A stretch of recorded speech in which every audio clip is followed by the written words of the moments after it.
Forspoken is a game that a lot of people seem to not like. The graphic, the story, or aka line of dialogue, and the gameplay. Where I can understand their point of view and even agree with some, I feel like people aren't seeing what the game does well. I also think that they are judging it way too harshly for what it really is. Similar to Gotham Knight, a game that clearly has flaws, but people judge the game too quickly for its own worth. Yes, the FPS is low. Yes, there's some grind in the game if you want to free roam, but there's good elements in this game. And I know that because I gave it a chance, and I want to do exactly that. I want to give Forspoken a fair shot, without expectation or bad or good, without being biased with the mob mentality. I don't want to just be, the guy that just disagree. I want to see the game for what it gave and what it fell at. So, let's get into it. The story, if you don't know, it's about a normal girl that used to live in our world, and then suddenly she gets isekai to another world where the land is kind of broken and filled with monsters. There she gained power with a bracelet stuck on her arm. Also, the bracelet speak. So, the story, she progressed throughout her adventure as she unraveled the mystery of what happened to this world, how she gained those power, or even that bracelet that stuck on her arm, while at the same time finding her way back home. Now the game, without a doubt, has cringy dialogue.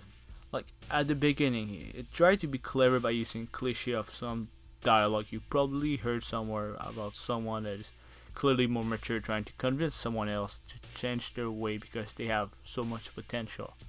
So it tried to use that dialogue, it tried to give it a little spin on that, but it just come out as bad dialogue.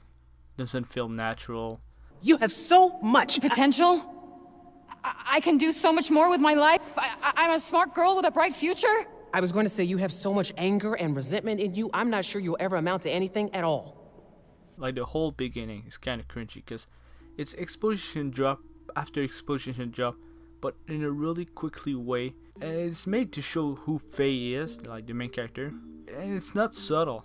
It started by showing you that she did juvie and that she got herself in trouble by the law, so she's kind of a punk. Then there's the awkward dialogue I told you about. Blah blah blah, she goes out, someone dropped her phone in front of her. Then suddenly Faye just become like, oopsie doopsie madam, you dropped your phone. Look how kind I truly am. Even though it's mentioned before that she clearly in need of money, so why would she give back the phone? So it is clearly used in a way to make you think, oh, she's a kind person actually, which is not subtle from the writer. It doesn't take long to show after that she has problem with a gang, and throughout the confrontation of her and the gang, she acts so tough in front of them. No. Okay, fine, we'll just tell your boss, Mr. Chicken Giggin. Giggin! Alright, Giggin! Quick gig! I just tell him? Even though they're threatening her, like, I get it, I'm supposed to think that she's tough, but have a kind heart. And she's also courageous, and doesn't let other people, dictate her way. But it's introduced in a way that doesn't feel real, but forced for you to think that of her. Like, it's kind of feel like you're being shown, hey, look, that's how she is, without being natural. So yeah, it's kind of introduced in a way that doesn't feel real, but forced for you to think that of her. I also kind of wish she had a better reason to come back to her world than, just to be with her cat again. And I get it, she's supposed to not have any family, but it's like, I don't give a shit about that cat, so why would I care about her cat? I don't even know the cat, it's just a cat. Now, the good thing is that the writer get better in his writing after the first 2 hours of the game. Like, after finishing the tutorial and, for the story to begin. You see, I suspect that the writer knew what he wanted to write in the story, but he didn't know how to introduce it, how to start the story. So it felt really chunky and heavy and kind of cringy in the beginning. And which, in my opinion, the beginning in the story is always the hardest part to write. So I can understand that. But yeah, the more you progress, the better it get. Though I'm not saying the cringy dialogue are forever gone. They're still kind of there, but they're not as noticeable or like bothering as they are at the beginning. Now we'll go to gameplay and we'll come back to the story right after. The gameplay of Forspoken is simple to follow. If you ever saw any gameplay, it's basically that. Kinda combat shooter. You have different power that work for specific scenario. If you quick tap the trigger, you shoot normally, but if you hold the trigger, example the rock power, you can either shoot multiple pebble like a Gatling gun, or like, you know, she can also do some kind of shotgun blast, or like rock come out of the ground. There is also firepower, which is like the most unique power of the bunch because it's a melee weapon. She created a fire sword and that make her fight close quarter. Their power are like water, electricity, or also shooting power. So I don't really remember their difference much, except that Faye can create water bubble and electricity that can multi-hit. There's a run button in the game that also is used to dodge. If you time it well from an upcoming attack, she does a backflip, you know. But if you fail to time well to dodge, your character still get out of the way in some way. If, for example, if you move in a direction away from the attack, so it's fine that they share the same button. In general, the combat is fine, you know. There are enemy variety that demand to change power in combat and adapt to certain situations. The big part of the gameplay is when you do certain mission that spawn wave and wave of enemy, and you start to use all your power one after the other to eliminate a shit ton of them at once, and you do so many crowd control attack, and those moments really feel the most satisfying part and exciting. There's also the parkour in the game. At first it's simple, you press one button to run and she do parkour automatically. She can also jump, and that's about it, you know. Later on you get a grappling hook. It has use, but not in the way you think. It doesn't really reach far, but it helps you get farther a certain area, and negate fall damage if you time it right before you touch the ground mid-fall. There's also a system that you get later, where if you start running, there's like an energy that build up, and that's around the Fae. And if you time it right, the run button again, as the character flicker, you start to run faster for a little bit. So it demands a little bit of skill to go fast, and it's nice. So, you know, it's not a brain dead way to explore the world.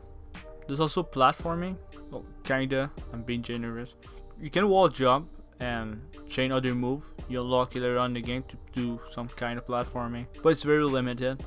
I do want to mention it because at some point I kinda parkour my way into a place where I wasn't supposed to and got a late gear game.